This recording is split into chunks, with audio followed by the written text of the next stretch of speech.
Hi guys, in this video I'm going to be talking through what you can expect when you reach World Tier 3 once you've beaten the game and hit level 50 and complete the capstone dungeon in Cure Shard. So as you can see, there's just some new things. There's sacred items and unique drops, nightmare sigils and dungeons, hell tides, and champion monsters.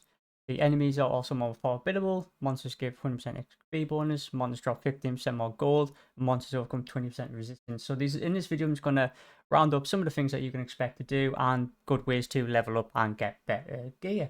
So okay, so first we're going to start off with the Tree of Whispers, which you will unlock when you beat the game. It's the first quest you do. And in this you will complete events to earn Grim Favors. I'm just showing you a couple on the map.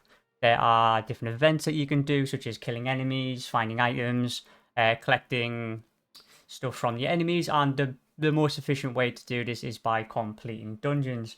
So I already did one dungeon yesterday, so I'm already at 5 Grim Favors.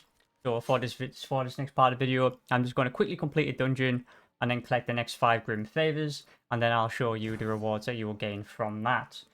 So I was just looking around, and as you can see here, I'm just making way through the dungeon, and just I joined up with another person as well, so make it a little bit quicker, which is really good. Like I say, it is the most efficient way is by doing it with duos, trios, or by yourself is good as well. So yeah, just as I say, just there you go, and there you go, completed the dungeon there, and my Grim Favors is now full. I just finished off beating the last enemy there to collect a reward as well for finishing the dungeon to see what I could get.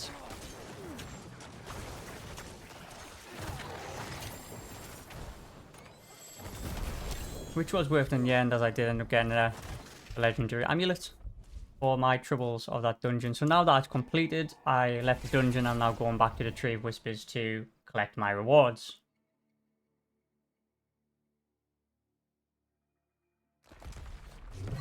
There's a fast travel point right next to it, and if you like yourself, my bag was full. I just quickly sold some things off, because you do get quite a lot of drops from this. You can just do this over and over again. It's you get quite a lot of XP. I think I get around 170,000, and it is repeatable. And the events are always up around the map as well, which is a very good way to level up. So here I have 3 choices to choose from. I have a collection of helms, collections of chaos, and collections of rings. So depending on what you're after, just depending on circumstances, these are random each time. So it is a bit of potluck depending on what you're after. So I believe with this time I went with the collection of chaos. Just to see what it was, it didn't pique my interest. So they're 121,000 XP and the quest is complete. But then you just go into your bags.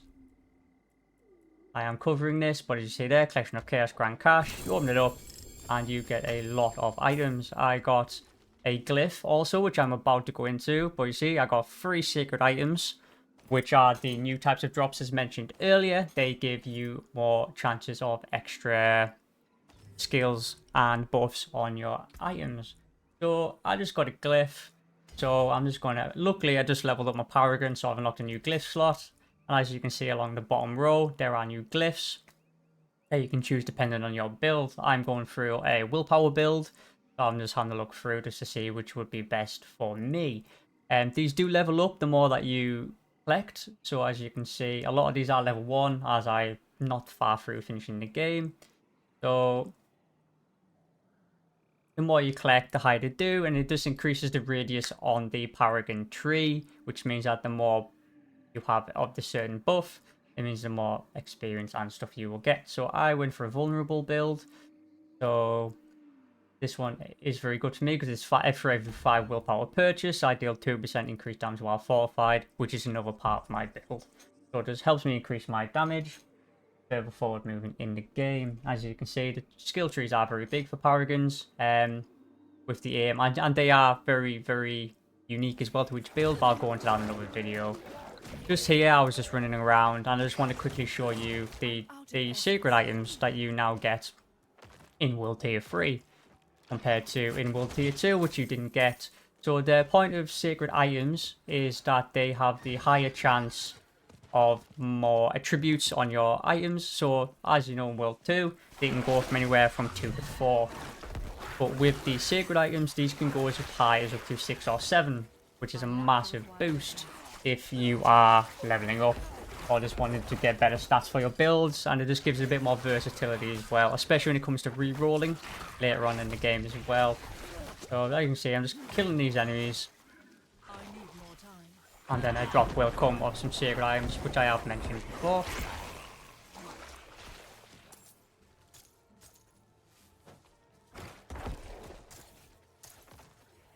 I am also in a PvP area at this point. So, as you can see there, yeah, Blood Orb Sacred. So, I'll start opening my bags. I'm going to show you there. So that is a Sacred.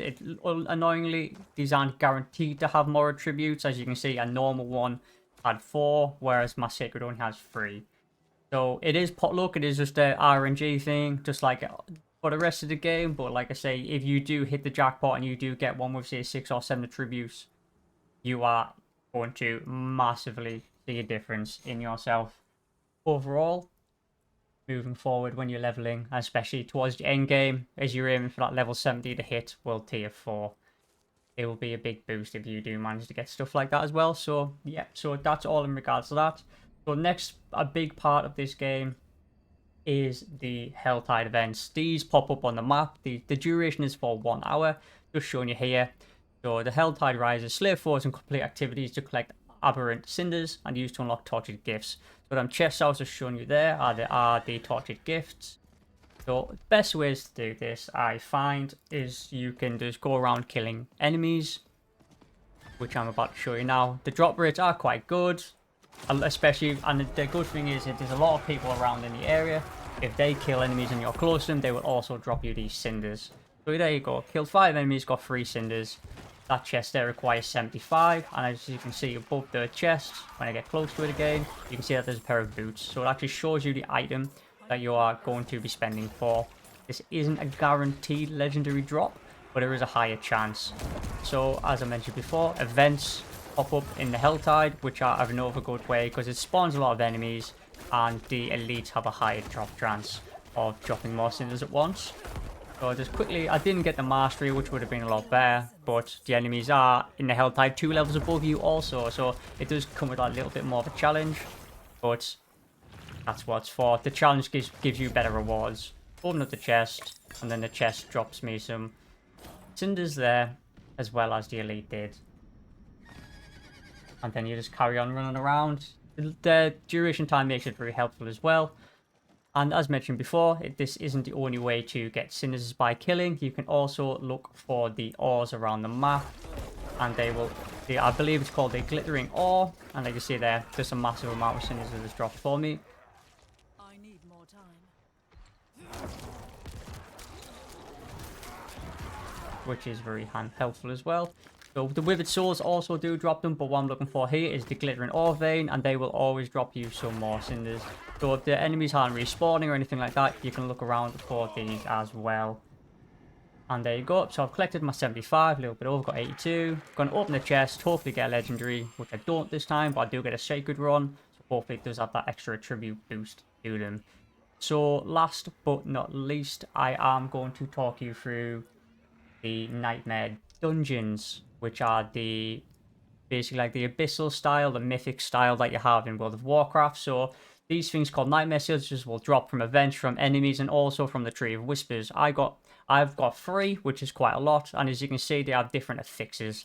So that one there, as you can see, I'm at the Whispering Pines. I do end up accidentally clicking the wrong dungeon.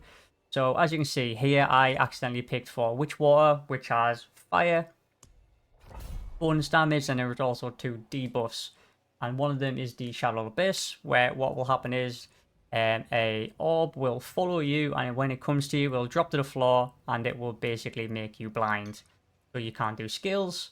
And at the moment, these are harder, so I've just put on 2 elixirs for resource reduction and increased resources, because with my build it was a lot harder.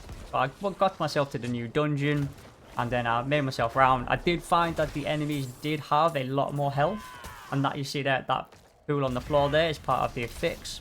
where it will blind me, and you see there, they do spawn randomly, and it's basically to stop you from standing still, especially because a lot of builds do have buffs where you stand still, you can get increased damage.